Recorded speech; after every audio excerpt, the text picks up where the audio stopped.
How did I end up here? Lying in your arms, watching city lights burn the stars.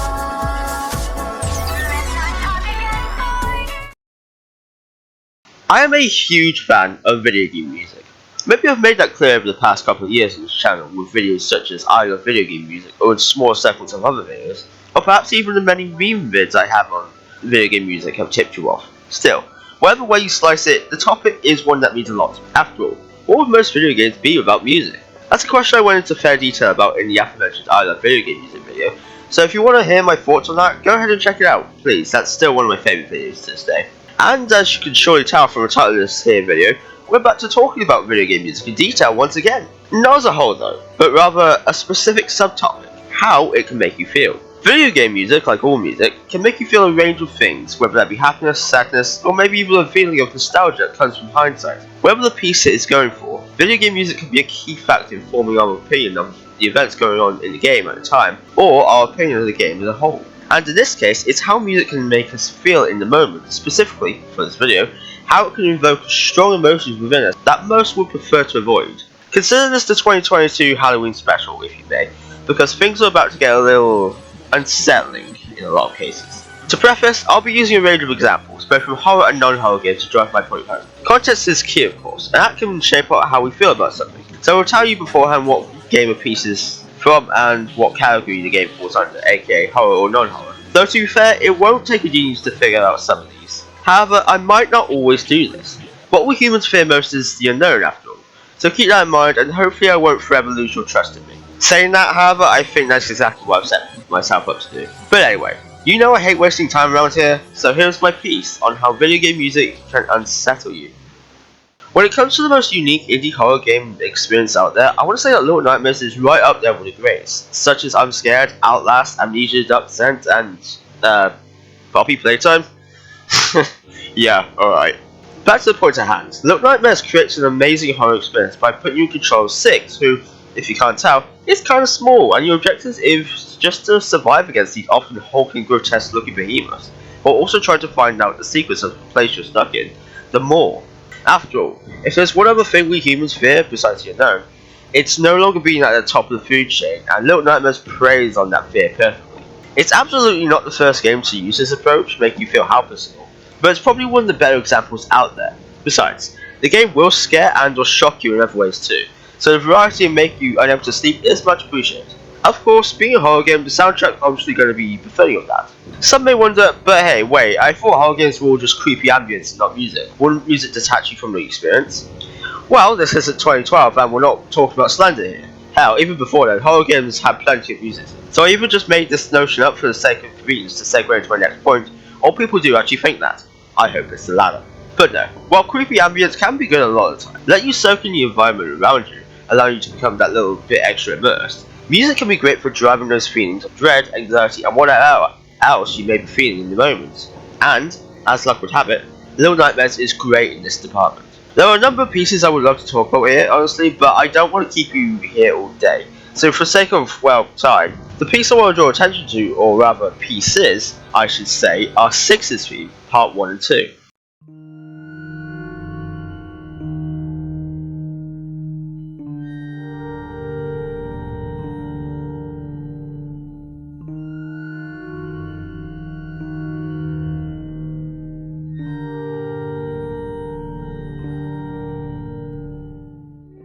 Part 1 starts off sinister sounding enough, but after a few seconds this unsettling childlike humming kicks in for a brief period of time, before it then stops in favour of the building crescendo.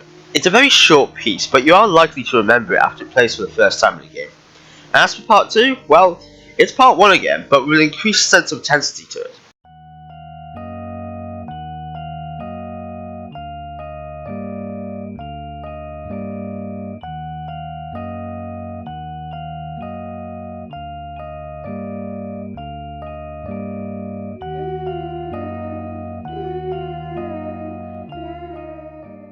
It's a little louder, it's more intense, thanks in parts to the building tubas that slowly overpower the humming, until they're the only thing you can hear, perfectly accompanying what you've just witnessed go down on the screen and the sense of building shot that came with it.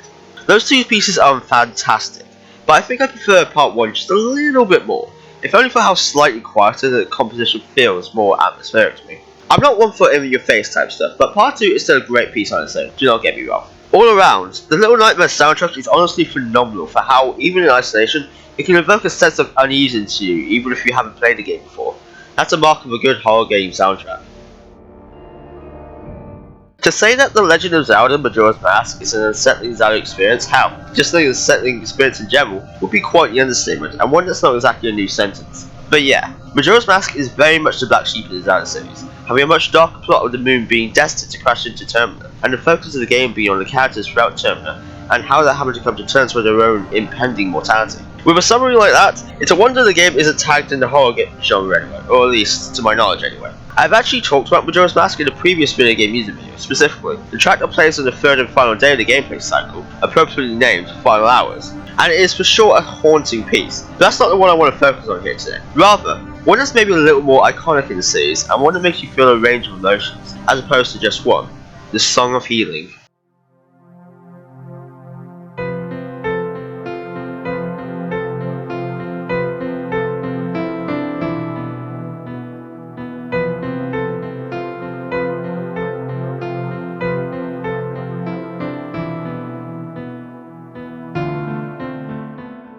The Song of Healing is both a very somber piece and one that, in the context of Majora's Mask, is an extremely unsettling one. As the name suggests, the song heals those who hear it. Such examples in the game include Kamano, the ghost of a dancer located in Termina Field, and the researcher, aka Pamela's father in Ikana Valley, who was turned into a mummy by some Gibdo curse, who was taught to allowing no one to enter, thinking they'll take her father away, despite her father being nothing more than a husk because of the curse. Yeah, Majora's Mask is quite a depressing game.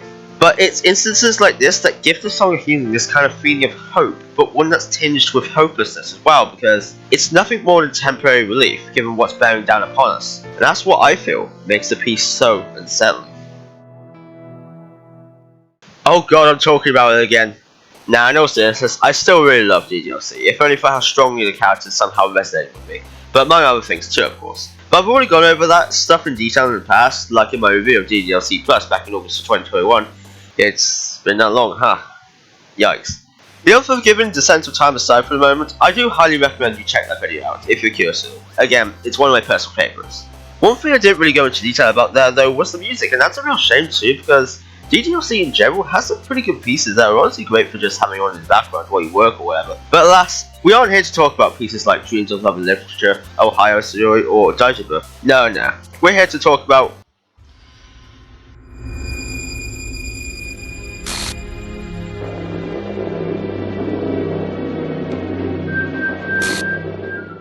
Yeah, okay, this is all due to this point. This is the lead to DDLC becoming the psychological horror it's tagged as after all. But Sayonara is a great piece. Not only for the fact that its stinger right at the beginning is a great jump scare combined with the, well, scene in front of you, but also how different is it to any other previous piece in Act 1 of the game. Go from sounding exactly like the feeling of shock you feel in the moment to more of a music box-esque sound point in order to sound more somber. It's the perfect piece to be paired with such a moment. But you know, the piece itself, much like the actual scene, is old news. So what about something else? How about something from the re-release DDLC Plus? Now, for those who haven't played it, you might be wondering what there is even to talk about, given that, in the form of major new content, DDLC Plus only added side stories, most of which are light-hearted in nature and just serve as bridges to the main game. Well, you'd be right. See, while everything seems fine on the surface, like we learnt the hard way with the initial game, we probably shouldn't take things at face value. Allow me to introduce to you Candy Heartz. Okay, yeah, it's just another happy-go-lucky type piece, but there actually exist two other variants of the piece. Ones that you can only listen to if you've already listened to the entire OST in the music player. Upon doing so, they'll suddenly appear, and if you had no previous knowledge of these before, decide to just chill and listen to the OST, then you'll be caught off guard by them, to say the least.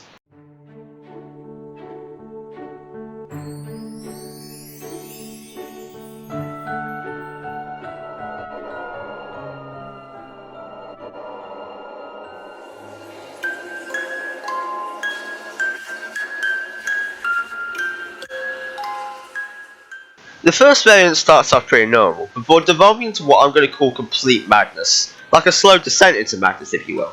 And as for variant 2,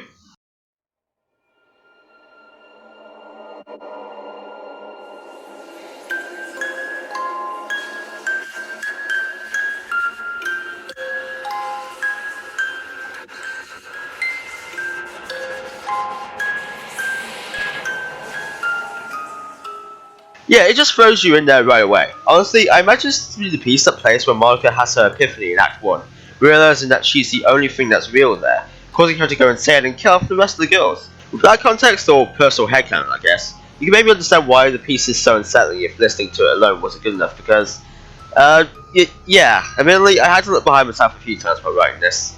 There also sounds to be someone talking in the piece, so maybe this is either Monica or Sayori, or maybe even both, as Monica convinces Sayori to go through with her suicide in Act 1. Unsettling stuff for sure, hence why it's here. RPG Maker Horror is a very interesting microcosm of a genre to me.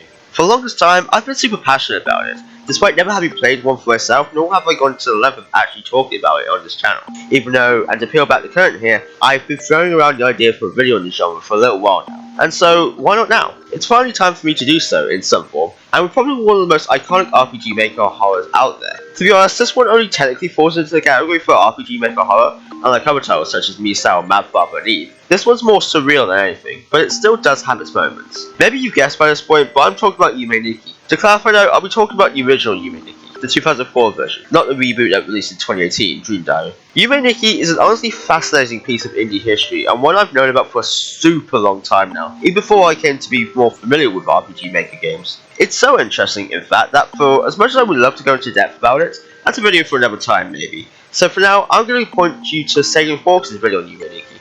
It's a fantastic deep dive into the series as a whole, and just a great background noise if you need that too. But as I was saying, Yume Nikki is more of a surreal experience than it is a horror one, focusing on you guiding this girl named Manasuki through these weird, whimsical, and sometimes unsettling dreams of hers, while collecting these effects that will either act as equipment for her to use, or just change her appearance. By no means am I the first person to say how Yume Nikki is quite a trip, but what makes it so interesting, besides everything else, of course, is how each playthrough will be different. Think similar to the gameplay a roguelike offers, for the easiest comparison I guess. It's a gameplay approach like this that makes Yume Nikki fun to talk about with others, discussing what you saw and they saw, accentuated by how weird and unique Yume Nikki is. That's a praise commonly thrown at Yume Nikki, but I'm making that point because it's this randomness that could possibly lead to a very infamous, if super memorable moment. Located in the Pink Sea, a location you can visit, you can find Poniko's house. Inside you'll find the titular Poniko, but you can't do anything with her, not even your effects will have any unique interactions. In this room there's not much else to do other than switch the light on and off. If you do this over and over, however, in your attempt to short circuit the house, there is a pretty slim 1 in 64 chance that a special event will occur. The event.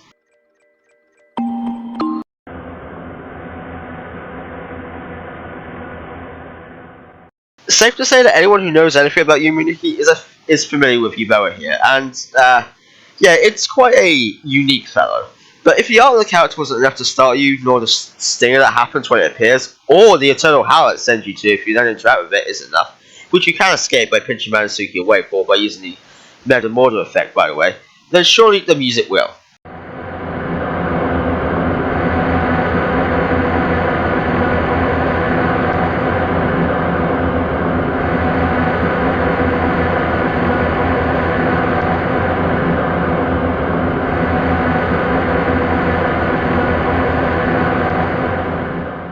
The simplistic nature of this one is what makes it, in my opinion.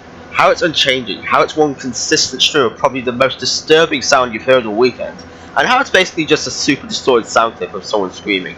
Needless to say, this one's infamous for a reason. For these next two pieces, I'm just going to play them for you, then we'll talk about them.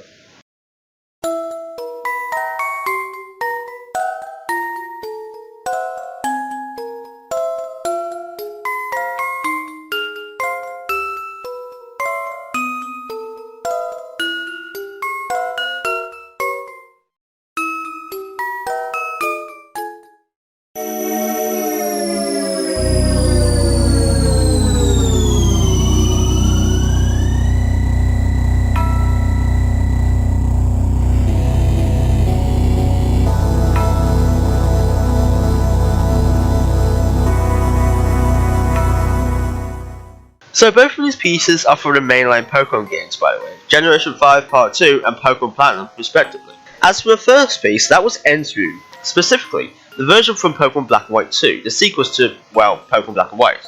For some context first though, End's Room was the location you could visit in Pokemon Black and White while you were scaling Team Plasma's castle, post the Elite Four in your quest to stop End. Given the story of Black and White, End's Room by itself was unsettling enough on its own, but paired alongside a music box remix of End's theme, that feeling was all the more present, as if you stumbled into a location you were never supposed to know about. However, in the sequels, the castle has been left to crumble underground after the events of Black and White 1. Not much is left of it, but within the ruins, End's Room has managed to survive. And not only is it obviously more decrepit, but the theme that plays in it is also more decrepit. Never managed to keep a consistent tempo and having a sort of worn out music box like sound to it. It really is an unsettling location, and you now have to deal with the repercussions of knowing about stuff that you weren't supposed to know about. A place that was supposed to be lost to time, but sits ever present as a repressed memory of Ends. And as for the second piece, that plays in the Distortion world, a place you can venture to later in the story of Platinum, in order to stop Cyrus and capture Giratina, the being that the Distortion world is home to and home to alone. With the Distortion world being a place where all common logic goes to die and physics just isn't a thing, pretty much, the act of being thrown into a reality where nothing makes sense anymore is certainly a terrifying one, made exponentially worse by the law of Giratina, said to have been banished there by Arceus, the Pokemon equivalent of God, for its violence. So in other words, we've stumbled into the eternal presence of a genuine threat to life.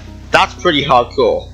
In all seriousness, the piece that plays in the Distortion world perfectly captures that feeling of a reality that's been torn asunder and is about to tear your reality should you fail. High stakes indeed. Just like with the last pieces on Pokemon, I'm going to play this piece before I get to talking about it, so enjoy.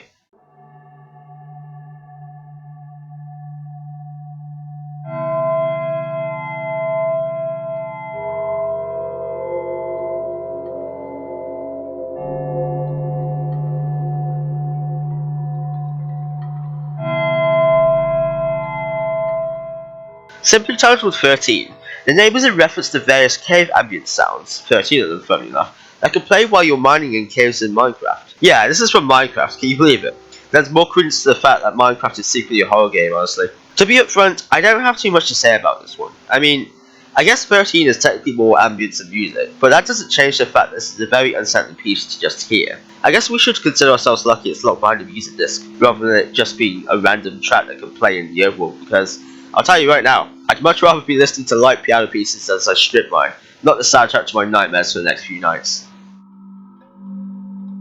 To finish off this video on unsettling video game music, I want to talk about probably the most iconic psychological horror series there is, maybe even just the most iconic horror game series in general, Silent Hill. And hey, Silent Hill is finally topical again, with Konami announcing a bunch of new projects on the way, including an entirely brand new Silent Hill game, so convenient timing or not, this segment wasn't planned ahead of time.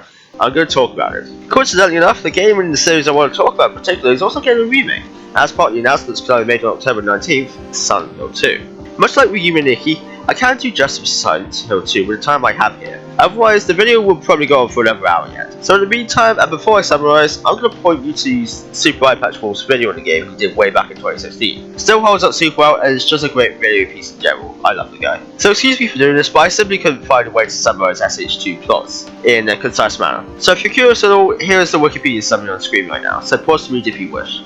Once again, my apologies, but Silent Hill 2 is a loaded game with metaphors, symbolism, and taboo topics, so to give it a Lunar Odyssey style summary would not even come close to doing it justice. But anyway, upon releasing in 2001, same year I was born, Silent Hill 2 received critical acclaim for many of the aspects I just mentioned, you know, story and themes and all. But one other department that received great praise in was its music. In this case, this example is a lot like Little Nightmares, where the entire soundtrack is just phenomenal, with every piece invoking some sort of dread or fear for whatever could be up next, or for letting you soak in the desolate fog of war environments that the infamous town of Silent Hill has become known for. You know, besides the terrifying abominations that actually just feel psychic in form. To draw focus onto one particular piece, however, and through my research, I've noticed this one tops many of the unsettling video game music lists out there, and rightly so.